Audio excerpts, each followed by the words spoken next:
Hello everyone and welcome to this session. My name's Morag Gamble and the topic that we're going to be exploring in this session is all about simple steps to growing food with vitality.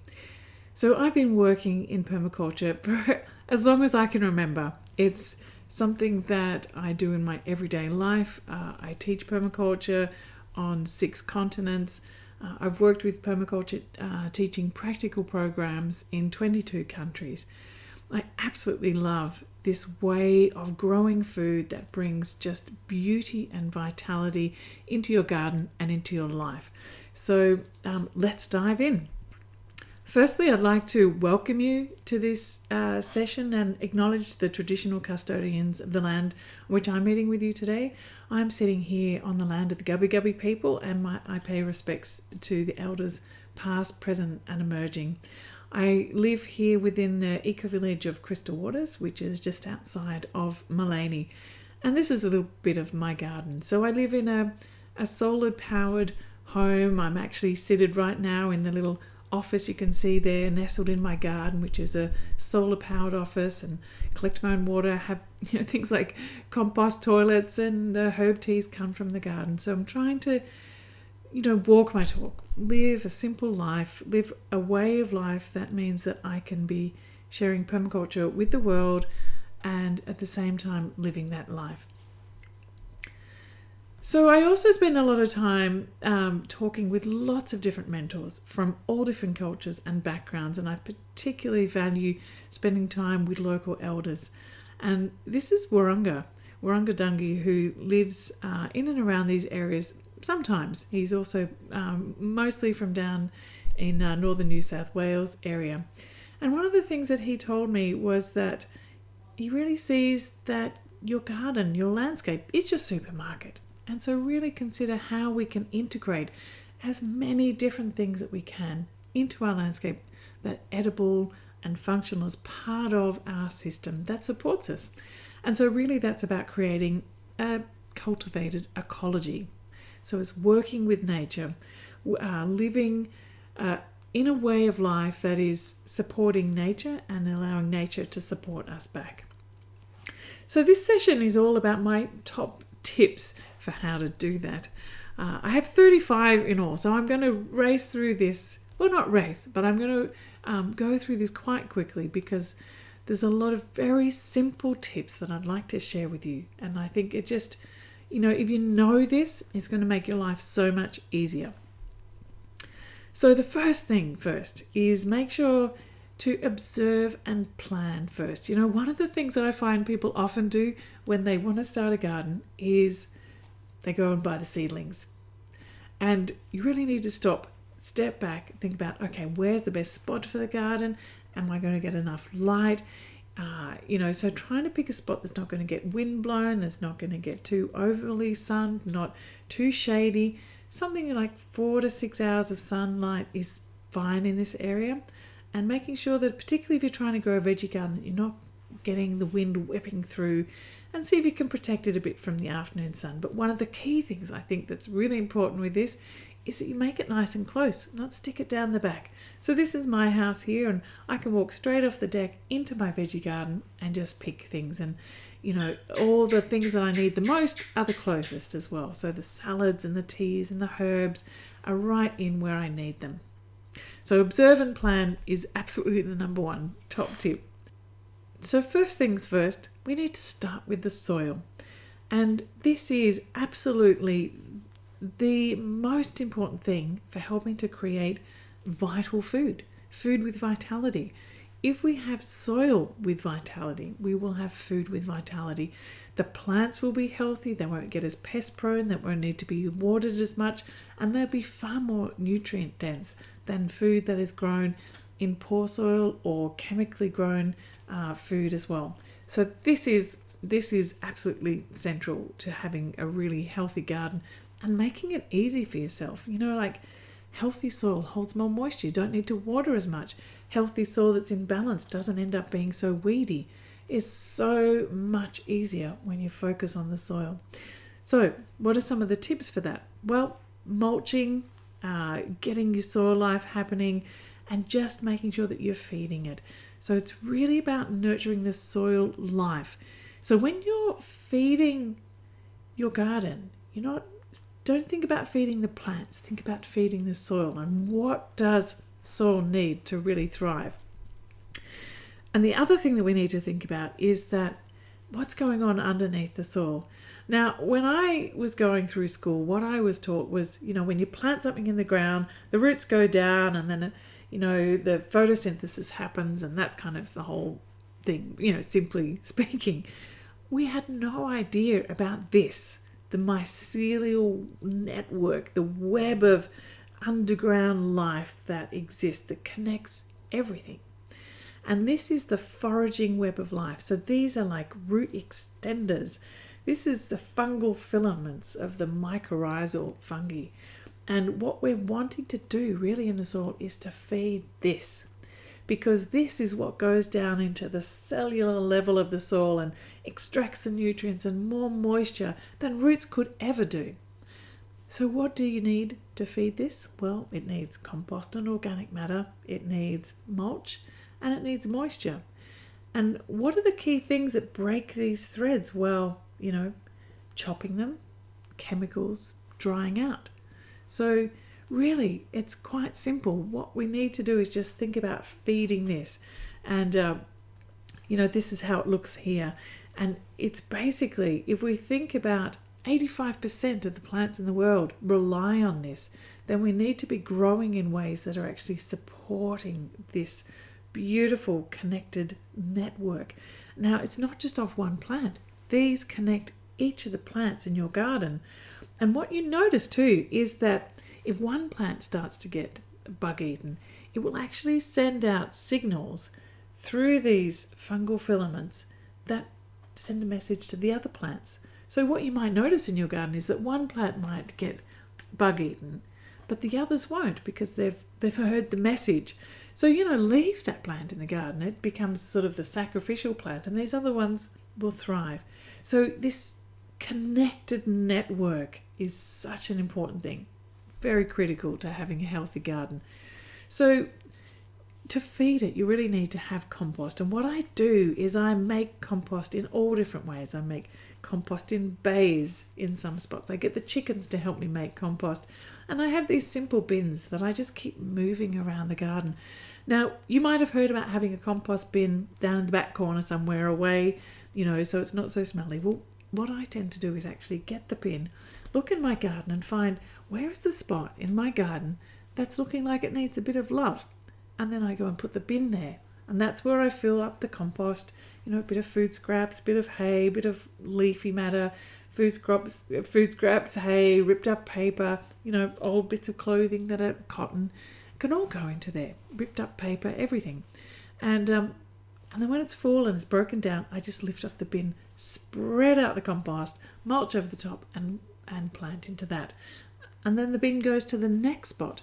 And so it's this idea of not just keeping the compost in one spot, which then sort of almost ends up creating contamination in one spot in your garden, because there's just so much leachate and nutrients going into one spot. We want to move it around the garden and keep activating different spots, because what happens is that as all this material starts to leach down, you're feeding all this soil life. And so you get this plume of fertility going on, and then you move it on. So every few months, just keep moving it. And get your worms happening. So whether you have simple little worm farms like this is my son Hugh, and he's always been one of our worm masters here. So simple ones like this you can have on a veranda, have on a balcony. You don't need to have a lot of space to be able to process your food scraps. So whether it be out of your juicer or the leftovers of your salad greens or your vegetables, it all goes into this. Not meat or anything like that. If you have meat or dairy or any other products like lots of onion skins or lots of citrus skins, I use a bokashi bin, which is a different type of system. But mostly for all of the major ingredients from inside my house goes into a worm farm. What goes into my compost bin is mostly things that are from the garden itself. And that way you can be sure that you've got a lid on your compost so that things aren't getting into it. And that's why I love the worm farms. And they make beautiful material that you can mix into your compost and spread out across your garden.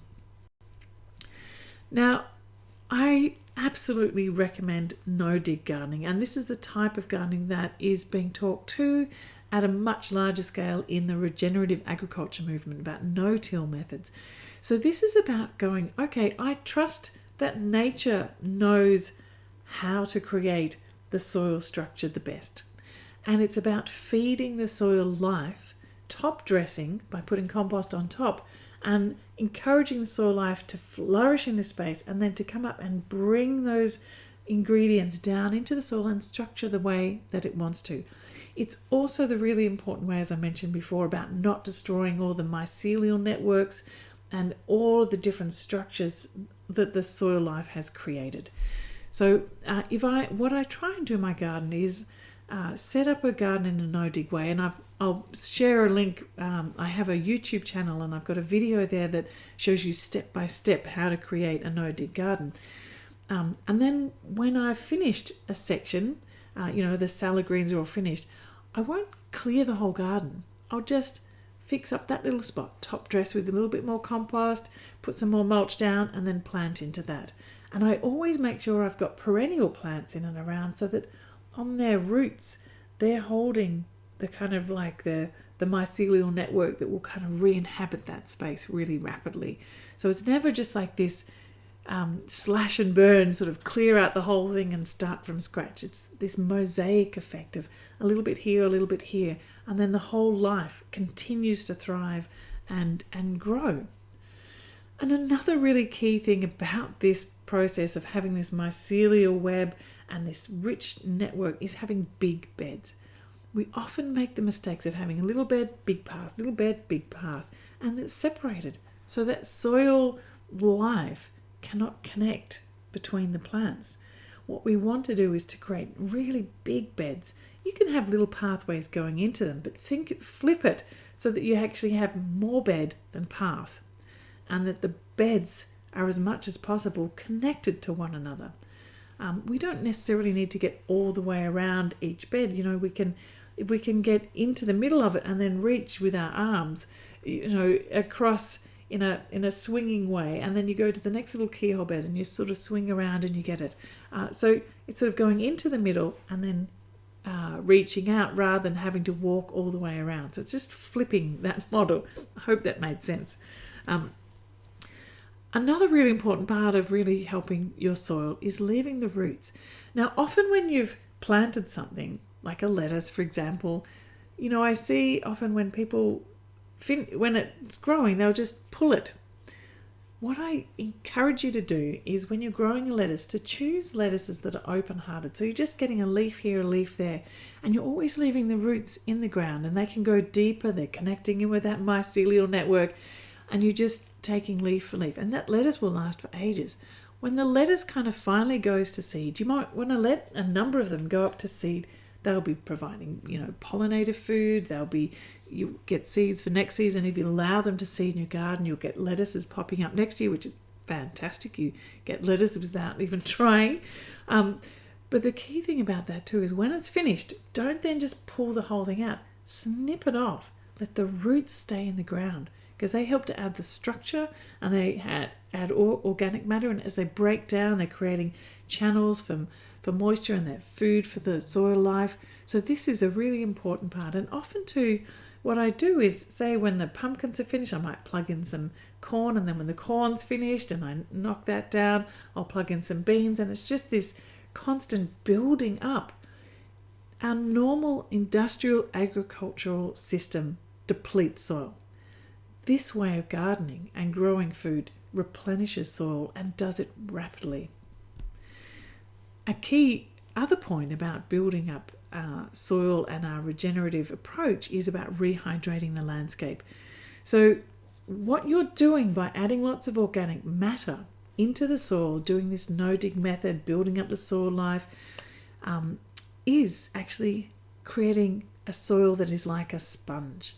So if you can slow the water down, so either by terraces or by contouring or swales, You slow it down, you spread it across the contours, you sink it in. So that was that idea of the little pathways into these big beds that just soaks into the soil, and that's where it gets stored. When we think about storing water, often our mind goes to a tank. Well, actually, your garden is one of the best places to store the moisture in the organic matter as a sponge. There's a new program out that's called, it's kind of like the Sponge Village, and it's this whole idea of transforming African food landscapes by creating soil environments that sponge up the water, and then life emerges from that. This can happen in your garden too, and you can see here the density and the diversity in my garden here by the fact of having this deepness. And then all I do is I get the hose every now and then, and I sort of maybe like water new things, or just soak into a pathway if it hasn't rained for a while. But mostly I'm relying on actually having the rainfall and soaking that in, and planting that works with our current rainfall. So rehydrating the landscape by slowing it, spreading it, sinking it, and storing it, and then making sure that you cover it with lots and lots and lots of mulch. And I can't emphasize how important mulch is. Like, really, in your garden, please don't make the soil visible. We need to keep the earth covered. In Africa, one of the things that they're saying, I do a lot of work with African refugee permaculture projects, and they describe it as, we must keep our mother dressed. She must be clothed. And so this idea of mulch, if you think of all the things that I've said before about making sure that we're protecting the soil life, that we're not drying out that mycelial network, that we're helping to add organic matter into the soil. This is what mulch does. It's like this insulation layer. If we don't have mulch on and the soil is exposed, basically that layer of topsoil is dead. It's baked. So if you lift up a layer of mulch, underneath it you'll see it's moist and dark and rich and it's alive. And that's because it's protected. So mulching is, if there's nothing else that you get from this session today, if it's just mulching and mulching thickly so you can't see the soil at all, then that I think that would be a success. And one of the things you can do is actually grow your own mulch. I grow lots of different things in my garden. Maybe 30 to 40% of the things that grow in my garden end up as mulch. It might be the trimmings, it might be the surplus, it might be the bits that that end up growing across my garden, or it's actually living mulch itself, or something like this comfrey. Comfrey is an amazing plant, and I grow it around the edge of my garden and constantly collect its leaves and use it to chop and drop underneath fruit trees, in and around the garden. I add it into compost. And so this particular plant has very deep roots, and it's mining its nutrients deep down, bringing them up into the leaves, and then the leaves then add into the topsoil and add into the compost. So plants like comfrey are very, very helpful in this way. Similarly, legume shrubs. Now what this is, legumes are anything that have pods, and so any kind of pea plant basically.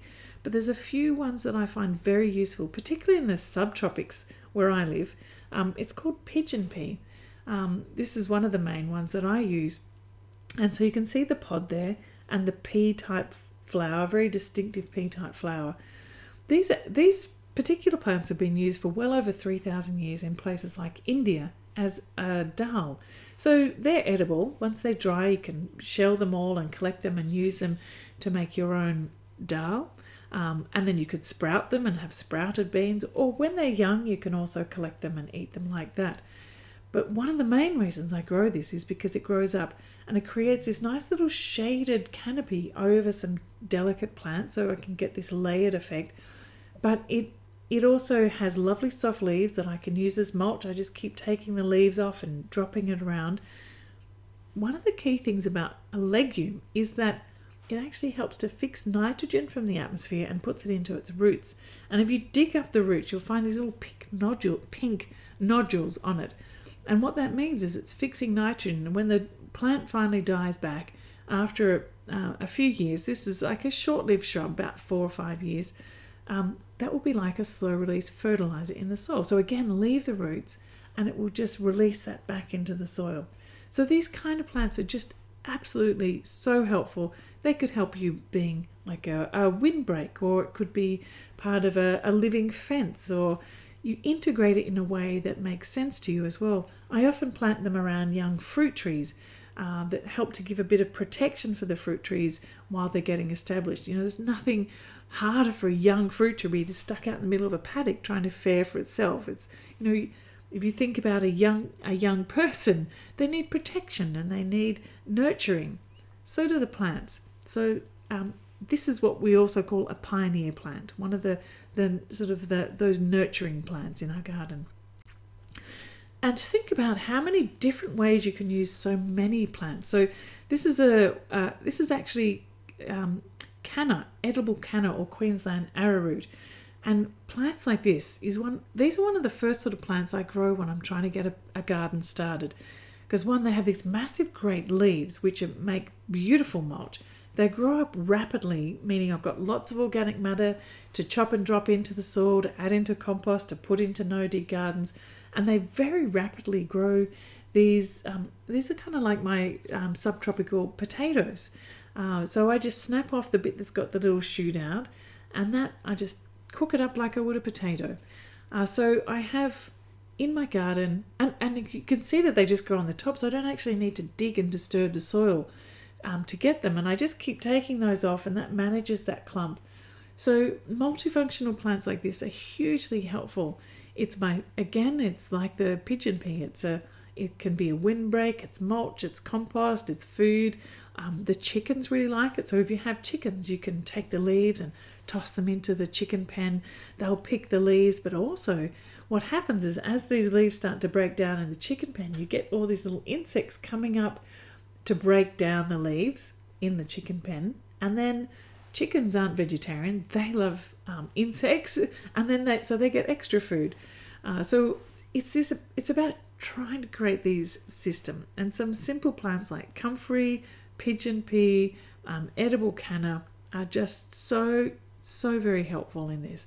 So it's about expanding our concept of what are the types of plants that we want to grow. So when we're thinking growing a vegetable garden, we need to think about what are some of the support plants that can help us get this started and help to maintain the conditions that create a healthy and vital garden. So diversification is one of the key things that I think is absolutely central, and I try to mix up my garden in so many different ways. So I have legumes growing and flowers and herbs and shrubs, and I have some things that are going to seed and some things that are just emerging, things that are self-seeding.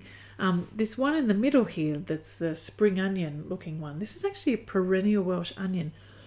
I think this plant will outlive me. This plant has been growing in my garden since I was about 23. I started with it in a bucket on a veranda in a share house in Brisbane, and I keep sort of dividing it up and giving it away to people, and then moving it to a different part in the garden and allowing it to clump there, and just keep dividing it up and moving it, and it will just keep on going like that forever.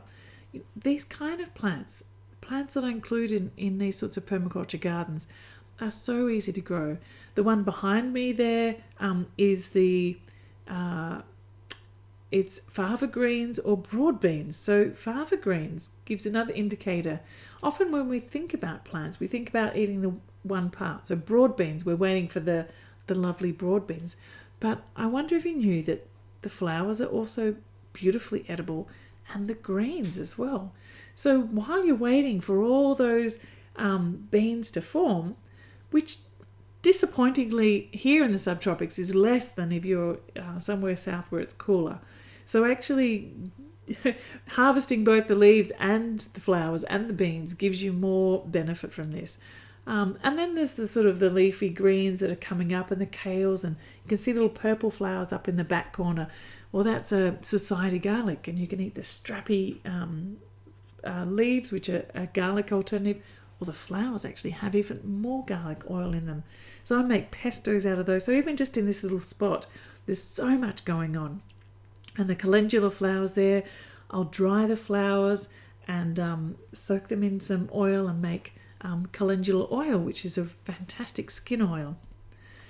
And so this idea of trying to grow a garden that is a peaceful garden, it's a place where you can relax and enjoy rather than fighting the elements. So a key part of this is growing hardy plants, ones that belong in your environment, ones that are not very pest prone or bug eaten. And like I said, these are the purple flowers of the garlic chive. So in my particular climate, it's really hard to grow garlic well, but this grows so easily. So I choose garlic chives instead. A lot of things like cabbages get really bug eaten here. So I choose to grow open-hearted things like kales or perennial things like this cranberry hibiscus in the middle, where I'm just plucking a leaf here and there. And if one leaf gets a bit bug eaten, that's all right. It goes to the chickens, but there's still others that are coming up. And so it's really much easier to manage that way. And also what I look to is things that are either perennials themselves or that I can perennialize. Now let me explain what I mean by that. So a perennial is a plant that grows for more than one season or more than 1 year.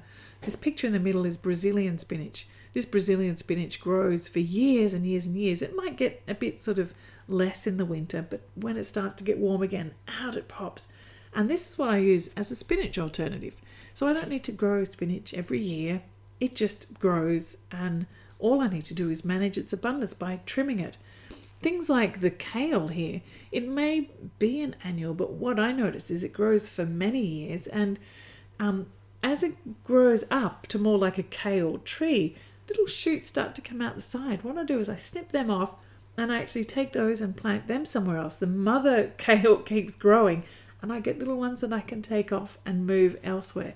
Sometimes they get a little bit bug eaten. At that time, I just compost them up, add more compost, add more mulch, and then that gives them an extra boost, and they come through that moment when there's a whole lot of bugs going on.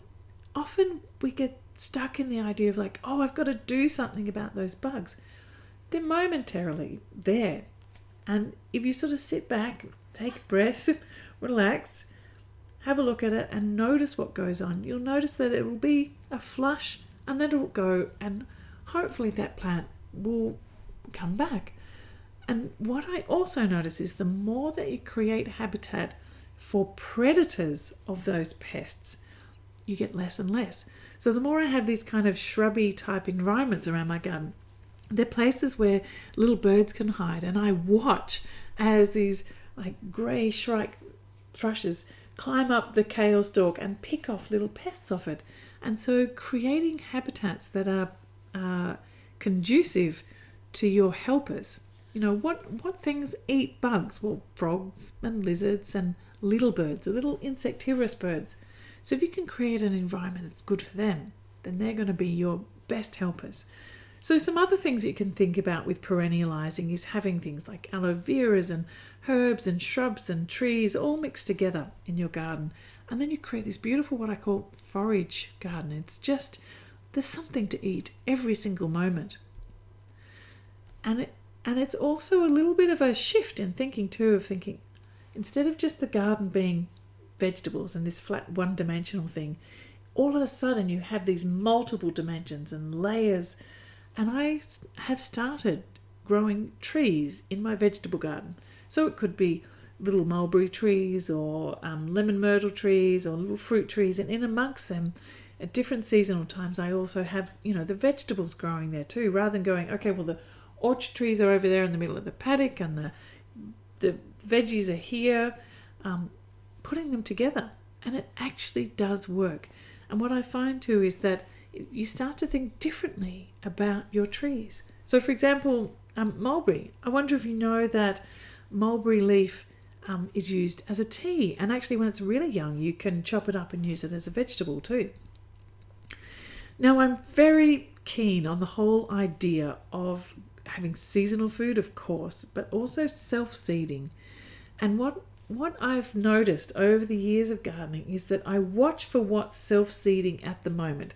So if the mustard spinach is coming up, I go, aha, it's brassica time. So I read the garden. The language of the garden tells me, if that's self-seeding, then I can just start to put out more brassicas. And then when the tomatoes start self-seeding, the tomatoes are the family of the chilies and the eggplants and all those. You think, okay, it's that season now. And so you watch your garden and what it's doing. But also just allowing things to self-seed in your garden makes your life so much easier. Like, I honestly have not planted tomatoes for over a decade, and yet every day I get a really nice bowl of tomatoes in the tomato season. That's because these wild cherry tomatoes are not bred to all come on at the same time. They come on a little bit today, a little bit tomorrow, and that's perfect for home gardeners. The more of the hybrid type varieties all come on at the same time, which means that you have a glut and you have to do a big processing, which is nice if you want to sort of get together with friends and do a big passata making session. But if you just want a bowl of tomatoes for your salad or your dinner or your frittata or whatever it is that you're preparing that day, this is great. And the same with these beautiful self-seeding mustard greens, which are a fantastic like rocket alternative. And you can even use them once they're starting flowering like this as well. Every single part of them is edible. And I think that this whole idea of saving your seeds, I was just yesterday saving some of my mustard seeds, and that's those in my hand there. Saving our seeds is absolutely critical. We've actually lost, I think it's well over 75% of the seed diversity, the edible seed diversity in the last 100 years since industrial farming. And it's actually quite frightening to think that 75% of the food that we eat comes from just 12 species.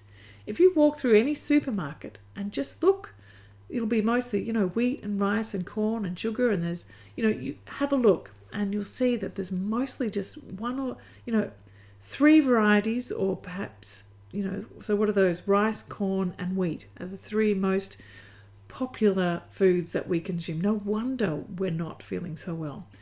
And Vandana Shiva, the seed scholar and activist, said the beauty of the seed is that out of one you can get millions, and that's an economics of abundance. And so it's this idea of creating a thriving abundance in your garden, and something where you, from 1 or 2 of these seeds, you will then get so many that you'll be able to give them away.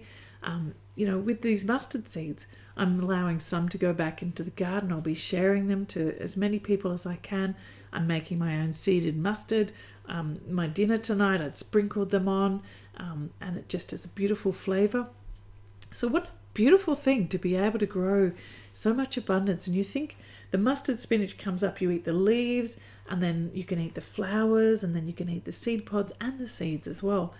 What a gift that plants can give us so much beautiful food across the whole of their life, and then we turn them back into the soil, and then they feed the soil life. Plants are so amazing. You can tell I love plants. They're absolutely beautiful. And so I think, as well as our foods, we can also think about what kind of medicines we can grow, or spices. And so I'm not sure how many of you watching this are actually from the subtropical area, but turmeric is so easy to grow. All you need is a chunk. You plant it in the ground, and it will take 9 months or so, and you'll get this beautiful, great clump of gold. I put it in now when it's starting to get warm, and then over the warm season it grows, and then when it sort of dies back a bit in next winter, I'll be able to dig it up. I leave some in the ground so it'll keep coming up, and you get these beautiful leaves throughout the garden. So I intersperse them in amongst the garden, or underneath a fruit tree, or around the edge. And then even the young leaves, you can use those as an edible green, which is fantastic. And often the leaf itself is used to cook up with, rice or something like that, as a way, as an added flavour. But I use fresh turmeric in just about everything, even from my coffee to my salad dressings to grating it into a stir fry, or to putting chunks into a soup. So every day I can have fresh turmeric, and then I store this. I get what I want, take it into the kitchen, and I store the rest of this in a bucket of sand, and then just come out and grab what I need. If you put it in the fridge, it kind of goes a bit it sort of dehydrates a bit, or you put it in the freezer, it goes soggy. In a bucket of sand is just absolutely brilliant. You can do that with all of your root crops, by the way. And so this whole approach is very much what I call peaceful gardening. It's just so much about connecting with soil, connecting with nature, trying not to fight things, and just finding those spaces where you can really enjoy this abundance. And so, I always have grown densely. These are beautiful places for my children also to hide and enjoy, and interspersing flowers all throughout it. This is hollyhock behind my daughter Maya there. Hollyhock is edible too, by the way. So grow densely so that you can't see the soil, and the plants will find their way. Grow in layers.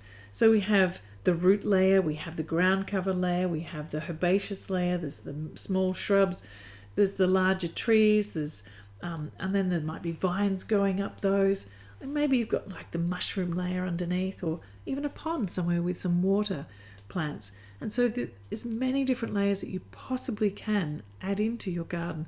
So you can see there's vegetables and herbs and spices and fruits and all kinds of things growing there together. So it's like I said, it's a forage garden or a food forest. And what this is a community. So I really see the garden as a way of cultivating a community of plants.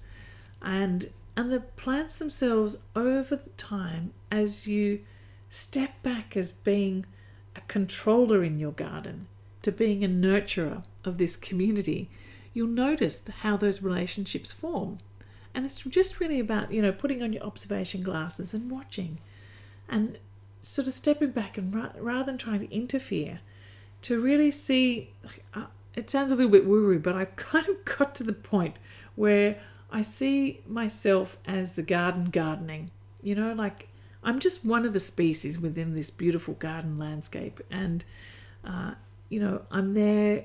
It's not all for me, it's for the garden itself. It's for the wildlife. It's for the soil life. And I'm one of the species that benefits from this garden, but the garden itself exists in its own system and its own ecology. And so, as well as the native wildlife that comes in, I also integrate various animals. There's chickens, because it's largely perennial. They can come into many of the areas in the garden and actually help me with the pest management and the weed management. And, if there's a spot that I want them to sort of clear up a bit, I'll get them to concentrate on that. And I think this is really important, not to separate animal systems, food system, and our plant food system. We really need to bring them back together again, so that, as they're manuring and scratching and doing what chickens, love to do, that's helping. And, the plants that are a bit bug eaten can get eaten by the chickens. And so there's this relationship that forms. And this is the kind of systemic approach. It's a relational approach. And so thinking about how to just create the conditions that can happen.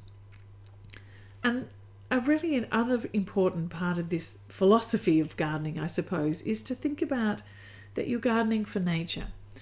And so what in your garden can you allow to continue to flower, to make sure that there's food for the pollinators, for the bees and the butterflies, and that you have bowls of water for the birds, and integrate native species that are suitable for the native birds, and create ponds with sticks for the frogs, and leave things a bit messy and wild underneath. That's where the lizards like to hang out. If it's all too neat and clean, they won't be there. And so it's really about trying to create the habitats for those multiple species that come into our gardens and are our helpers.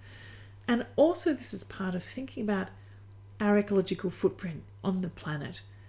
If we can think about our garden as also being a place that is creating a restoration of the ecosystem, we're helping to reduce our impact on the world and actually restore the ecosystems, restore the biodiversity. And this is, one of the biggest challenges of our time. And we can be part of this really positive movement right here in our own backyards.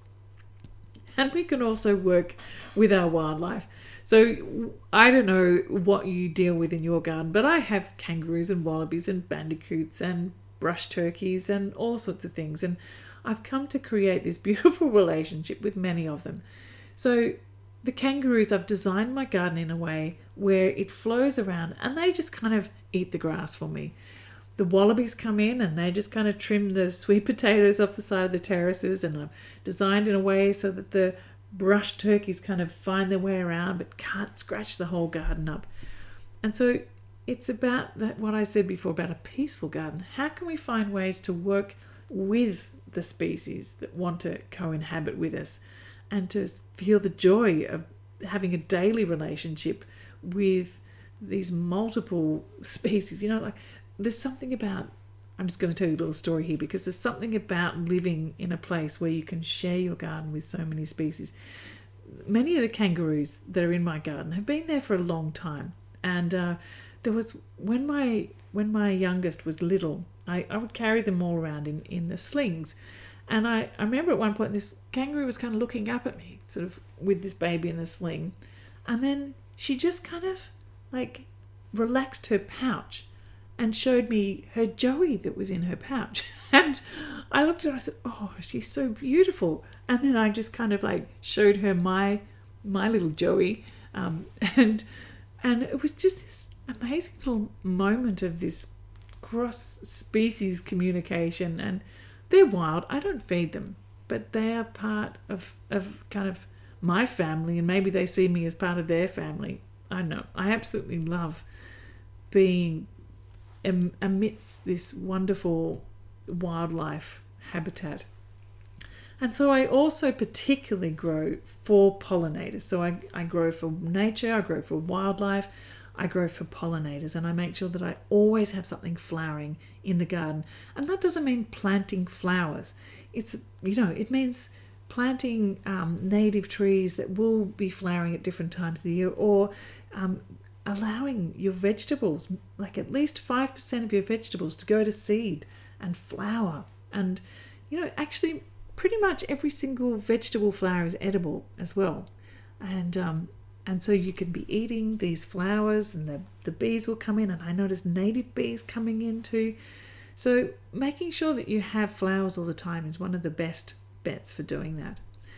And then forage, what is it that's fresh today? And so I, often send my kids out with a basket, or I'll go out with a basket and fossick around, and I'll come in with whatever it is that I find. It could be some weeds or some trimmings or whatever it is.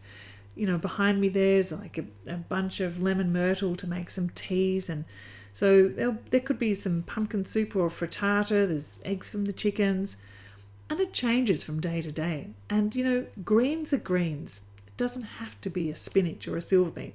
They can be all kinds of things. And actually, the original spanakopittas that the Greek nonnas used to make was from whatever the wild greens were growing on the side of their pathway. What's growing on the side of your pathway? I wonder. Maybe it's purslane or chickweed or wild amaranth. Beautiful foods as well. So, and it sounds a little bit silly to say this, but I think one of the best things we can do to help us to become better gardeners is to actually eat from our garden every day. Start to go, and what that means is we go out, we notice, we see what's happening. We start to notice what's going on in the different seasons. And even if it's just a little thing, or even if it's only just some of the weeds or some flowers from something, to add it to your meal, and it adds this beautiful appreciation to your meal that that some of it, at least some of it, has come from the soil that you're beginning to nurture in and around your home. And, making that food that you're eating as seasonal as possible. Often I hear people saying up here in the subtropics, it's so hard to grow in the hot times. Well, it is if you're trying to grow things that belong in the southern climates. But here, in the summertime, we get these beautifully long beans, and the sweet potatoes start to cover the ground. Sweet potatoes make the best spinach alternative. So while we're waiting for the sweet potatoes to form, we have these amazing sweet potato patches that are consistently full of food. And so thinking about eating differently. We don't necessarily have to have, the cucumbers, zucchinis. If you look up a recipe book, it might tell you all these things, but what could you eat instead? In this picture, I've got like Suriname spinach and cranberry hibiscus and a leaf of a canna and some kale, kaffir lime, and some garlic, chive, flowers, some Lagos spinach in the middle there, and an immature pumpkin, which is a great zucchini alternative, and a bit of sorrel and parsley. So many different things that you can get out of your garden, and you might notice a couple of holes here or there. Really, that doesn't matter. Holes cook well. As long as they're not all bug-eaten and everything, the holes are absolutely fine. And then exploring different type of foods as well. I love exploring the wild and wacky foods, and things like this, the yacon, which is a Peruvian ground apple. So you can eat this whole massive tuber here, just slice it up and eat it straight out of the ground, and it's crunchy like an apple and sweet. Or you can also use those the crowns as well for the same. So I'm just about to dig up mine in the next couple of days, and I'm very excited by that because they're absolutely beautiful. They don't last long, so these are brilliant because instead of using a biscuit for dip, you can actually just slice this up and use that as a dipper. And it has a different type of sugar than normal sugars, which is really a much healthier way of eating too. So things like this are so easy to grow. You just take one of these little red bits, stick it in the ground, and then next season you've got 10 kilos of yacon to eat. And as I said before, the sweet potato, so eat it all, eat the tops, eat the shoots, eat the leaves, eat the runners, eat the flowers. I do that with pumpkin. I went away for a while and I came back and my pumpkin was like this triffid that had almost taken over the courtyard of the house. Well, it had taken over the courtyard. So you can actually eat all those little tendrils that are going out. So the shoots, the young leaves. I was absolutely amazed when I discovered this. I was in Korea and these tables were full of these big leaves and people were putting, a little bit of rice and vegetables and wrapping them up with, dipping them in some chili sauce and eating them. So beautiful gluten-free wrap, low-carb wrap, straight from your garden. All you need to do is steam it for a few minutes and that prickles go away, and it's so tender and delicious. Now, when you look at this pumpkin patch, you just see an abundance of food. You don't see an annoying, pumpkin taking over your courtyard.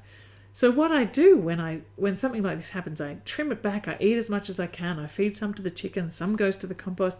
In the front there, you can see a little immature pumpkin. Well, it's a bit disappointing to get rid of that. So I don't. I just use it, like I said, as an immature one. We have this concept that we have to wait till the pumpkins get really big and eat them when they're orange. An immature pumpkin like this is fantastic. If we think about a zucchini, it's a baby marrow. It's the same family. So we can eat them when they're little, slice them up. You can eat them raw, in fact. So the flowers, the shoots, the leaves, the immature fruits, the skin of the pumpkin is fantastic. There's a lot of phytonutrients in that, and also the seeds. So you can actually eat the seeds as that's pepitas. So the leaves, eat the leaves. They're beautiful. And also think about over time. So you can eat the shoots, the young fruits, the flowers, and the mature fruits. And often we only look for a plant at one particular time when the pumpkin is ripe. But the whole plant, this is an example of one plant. And I talked about the mustard spinach earlier. And think about broccoli. Say if you're growing broccoli, often we just wait for the broccoli bit to form, the bit that you recognize in the shops. But when you grow broccoli, you can see that it has so many beautiful big leaves on it. Every single part of the broccoli plant is edible. You can eat those leaves from the moment they start coming up. Just don't eat all of them because you need them to photosynthesize. The bit of broccoli that you get in the supermarket is actually the flower. So it's kind of the last bit of the growth. If it goes too far and goes further into the flower, you can still eat it. And if you chop off your broccoli, you can actually get more little broccolinis to come up. So if we think about not just plant and pull, but about our garden and how plants grow over time, we can get so much more. And think about how we can grow together with friends, whether that be in your backyard or a community garden, and how we can learn from each other. It kind of makes it so much fun as well. And think about too how you can teach other people. One of the things I love in my garden is to invite school groups in to come and learn about how to grow food in this way. And so, we all hold a bit of knowledge about things. Someone's grandmother knows a bit of knowledge about this, or you might have come from a culture that knows a bit about a different plant. When we start to talk together and share this information, we can bring back this knowledge before it's too late, because a lot of the most valuable knowledge of how to use all these different plants and how to grow food really well gets lost as each subsequent generation of really great food growers, and also as languages are lost as well. So let's keep this alive and bring it back and talk to other people, ask questions. And it's no silly questions. If we don't know, we don't know. Let's just ask and find out and join local groups and just try things out. Don't be worried if it fails as well. I think that's a key thing. Often we get quite anxious about, I tried, but it doesn't going to work. Well, why doesn't it work? Watch, see what happens, ask other people, and just keep trying. I grew up in the suburbs of Melbourne. I'd not grown a whole lot of food as a kid. We were quite into going to the supermarket as a kid, and so I had to learn. It was a process of trial and error, experimentation, watching, asking, being part of communities that were fascinated about growing. And it's this learning together that becomes the most joyous part of being part of it. And also to step back and appreciate the beauty of the garden, and to notice the patterns in the forms of all these amazing. This is a bouquet of vegetable flowers and herb flowers, and I often take a bouquet like this if I'm going to a friend's place. We can have it for in our salad, or if I include some lemon myrtle, we can pluck a bit off for tea, or maybe the seeds of that Lagos spinach, the pink one in the middle, might mature, and then they can put that into their garden. So it's a very, my daughter loves going out into garden too and bringing them back into the house. And so we have scattered jars of flowers from the garden, and even the beautiful native wattle as well, which is also a legume, by the way. And so one of the things I want to leave you with is just this idea of thinking, all of this is really about learning about permaculture, and all of the principles and the ethics that underpin the whole approach that I've just talked about is what permaculture is all about. So it's essentially about one planet, living and gardening and living in a way that is caring for the earth, caring for people, and thinking about fair share. And that means about how we can be sharing our abundance with other species, other members of our community, or people on the other side of the world who don't have access to the resources that we do, and how can we share our knowledge and skills as well into those communities and learn back again as well. And so one of the simple programs that I've developed to outline all of these things is the Incredible Edible Garden course. And this is something that is embedded within the suite of programs that is offered by the Nutrition Academy.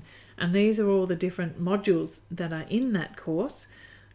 So from creating superb soils, making your garden, how to grow the food, setting up your food forest, how do you grow a superfood garden or a medicinal garden, and then there's some bonus modules around creating a beauty garden. What can you use on your hair or your face and your body?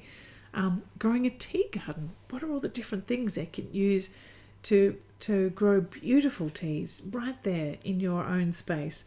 And then, there's a lot of unusual and different foods that you can grow, but what do you do with them? So that's kind of the cooking up a garden feast. I also run a program that is a double certificate in becoming a permaculture teacher. So this is a permaculture design certificate. So how do you design your own space? If you've got a farm or a garden or a school garden or a place where you want to actually create a beautiful design, this is a course to do that. But then I also have the teacher certificate that is focused on how to teach this to other people. And so actually through the whole program, we're looking at how we can not only do it for ourselves, but how we can actually think about making this part of our way of life. So, maybe you're a nutritionist, and actually teaching people how to grow their own food could become a really important part of the work that you do. So this is taking the next step on the incredible edible garden and becoming a permaculture teacher. And whether that be a permaculture teacher independently or a permaculture teacher woven into whatever it is that you do, we have people on 6 continents who are part of this program, who are ranging from people who are living on farms and creating homesteading programs to people who are working in universities and creating programs for architects and landscape architects. There's nutritionists, there's mothers caring for homeschoolers. There's all sorts of people who are part of this program. So I welcome you to check this program out at permacultureeducationinstitute.org, and you can also get in touch with me, and I'm more than happy to have a chat about this. I've actually got an open day coming up next week, so you can find out more about that on the Permaculture Education Institute page as well. And I run a podcast, and one of my wonderful guests was Cindy O'Meara. And so you can check this out at Sensemaking in a Changing World on any podcast app that you have. So find that there. Every month I run a free masterclass on a Monday night, the last Monday of every month. The one I did just recently was Permaculture No Degardening. So also on my YouTube channel, you'll be able to find all the previous ones as well. And this is my daughter here, Maya Raymond, and she's the coordinator of the PermaYouth, which is a global network of young people, teenagers, who are focusing on permaculture as a way of learning about sustainability and living well, nutrition, all these different things. And so they work with people from many different cultures, so it's sort of intergenerational and cross-cultural. So if you have young people who you think might be interested, please put them in touch with the PermaYouth. So permayouth.org, and there's so much going on there, from classes to special guests. There's music programs, photograph programs, writing programs, podcast, YouTubing. So please let your young people know about this, because I think it's one of the most amazing things that's going on at the moment. And also I run something called the Ethos Foundation, and this is a registered charity that's designed to offer free permaculture education to people in communities in sort of villages in Africa, Indigenous communities in Australia, and also youth in refugee settlements. So this is very much connected with the PermaYouth as well. So these young people here are a PermaYouth hub in a refugee settlement in Uganda. And so if you have a look at ethosfoundation.org.au, you'll see a number of programs. And the way that these get funded is by people like you donating, and I send 100% across to these groups. So it's really about the fair share ethic of permaculture. How can we help, women's groups and youth groups and young girls to actually access the information they need to be able to grow beautiful, healthy, vibrant food as well. And this is Sakina, who I work with every day. She's in a refugee settlement in Kenya, and she leads the PermaYouth programs there. And she says permaculture is the knowledge we need for a future, for hope. And between her and another leader in Uganda, they have been able, this year alone, through support by people like you, to teach 1,000 young people about permaculture, to actually get them through a permaculture design certificate course, which is absolutely amazing. So I have lots of practical videos, hundreds in fact, on my YouTube channel, which is called Our Permaculture Life. And this is that no-dig video that I was mentioning. So you can check that out on, just look up Morag Gamble, Our Permaculture Life. I also have a blog by the same name, and there's hundreds of blog posts on there which will give you so much information about how to grow a really great garden. And if you sign up to the newsletter there, you'll get some regular updates on new posts and events and films and interesting things that are coming up that will support your learning in this space. So thank you so much for listening and being part of this session and being part of this summit. It's been a wonderful opportunity to have a chance to talk with you. It's such a shame that we're not able to do this face to face, but I think it's great that we're having this opportunity to be able to chat in this way anyway. So I just wanted to let you know, if you subscribe to the newsletter, you will receive this 20-page booklet, which is a summary of the things that I've talked about today. And I hope that's helpful as a prompt and a memory for these topics. So just again, the key websites, Permaculture Education Institute is where you can find out the information about the design and the teaching program. And I also run modules there that help you to make it into your own business and enterprise. And we do design studios and education labs and film clubs and a whole lot of fantastic things that are going on in that. There's our Permaculture Live, where you've got the blog and the YouTube, and you'll find out more about the podcast too. And don't forget about the incredible edible garden course that you can access through Cindy's network. The Ethos Foundation, which is the charity for supporting people in the Global South to access free permaculture education. And of course, the Global Permaculture Youth, the PermaYouth, so permayouth.org. So thank you again so much for listening. It's been an absolute pleasure to have your company here in this session. Take care and enjoy the rest of the summit.